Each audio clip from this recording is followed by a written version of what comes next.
ஒரு காலத்துல வந்து மன்மோகன் சிங் வந்து அதாவது இந்தியாஸ் வீக்கஸ்ட் பிரைம் மினிஸ்டர் என்று பாஜக பட்டம் கொடுத்த ஒரு நபர்.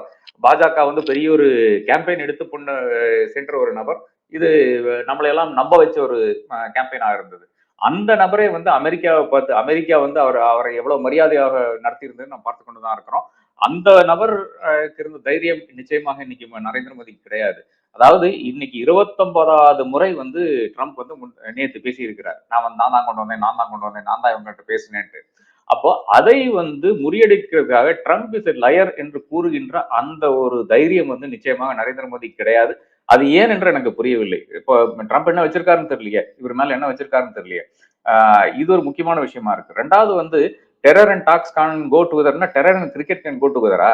உங்க புள்ள தானே ஐசிசில இதா மேல உட்கார்ந்து இருக்கிறது. அப்போ என்ன மாதிரி ஒரு ஒரு வக்ர புத்தின்னு பாருங்களேன். அதாவது WCL என்ற ஒரு டூர்னமெண்ட் இப்ப நடந்துட்டு இருக்குங்க. அதாவது அதெல்லாம் வந்து சீனியர் ஆளுக வேர்ல்டு கிரிக்கெட் லீக்ன்ட்டு. அதாவது ரிட்டையர் ஆன ஆளுக வந்து மறுபடியும் கிரிக்கெட்ல இருந்து அதாவது வருடம் போல ஒரு கிரிக்கெட் மேட்ச் தேவைப்படுது இல்ல, அதற்காக இவர்களையும் வச்சு விளையாட கொண்டிருக்காங்க. ஆக்சுவலி நல்ல மேட்சஸ் தான், ஒன்றும் தவறா ஒன்றும் சொல்ல முடியாது. நிச்சயமாக ஒரு குவாலிட்டி இருக்கிற மேட்சஸ் தான் இருக்கு. அந்த மேட்ச்ல இருந்து பாகிஸ்தானை தூக்கிட்டாங்க. அதுல வந்து இந்த ஈஸ்மை ட்ரிப் என்ற ஒரு போங்கு ஃபெலோ இருக்கான். அதாவது ஒரு டிராவல் பிளாட்ஃபார்ம் தான்.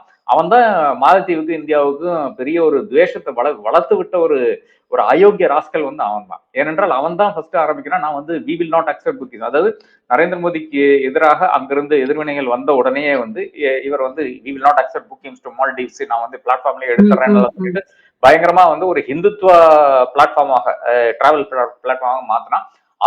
அதனால வந்து பெரிய ஒரு பின்னடைவு ஆகுது. மாலத்தீவு இந்தியா ரிலேஷன்ஸ்க்கு பெரிய பின்னடைவு ஆகுது. நம்ம இதை சரித்திரத்திலேயே பார்த்து கிடையாது. நான் ஃப்ரண்ட் லைன்ல இதை பத்தி எழுதியிருக்கிறேன்.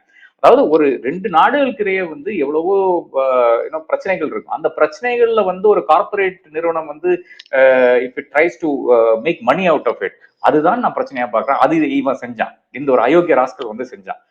இந்த மாதிரியான விஷயங்கள் தான் மறுபடியும் இந்த WCL இவன் தான் ஸ்பான்சர், இந்த ஈஸ்மை ட்ரிப் தான் ஸ்பான்சர். இல்ல பாகிஸ்தான் விளையாட மாட்டான், வி ஆர் வித்ட்ராயிங் ஸ்பான்சர்ஷிப் அப்படின்னு சொல்லி பாகிஸ்தான் வந்து கட் பண்ணி விட்டாங்க. அடுத்து வந்து ஏசியா கப் நடக்கிறது செப்டம்பர் 9ஆம் தேதி. பளிச்சுன்னு எல்லா இடத்துலயும் சோனியில பாருங்க, சோனி சேனல்ல பாருங்க, கிரிக்கெட் சேனல்ல பாருங்க, கம்ப்ளீட்டாக வந்து கொண்டே இருக்கிறது. பாகிஸ்தான் அதுல இருக்கிறது, இந்தியா அதுல இருக்கிறது. அது ஏன் இன்னும் வித்ட்ரா பண்ணலன்னு கேக்குறேன்.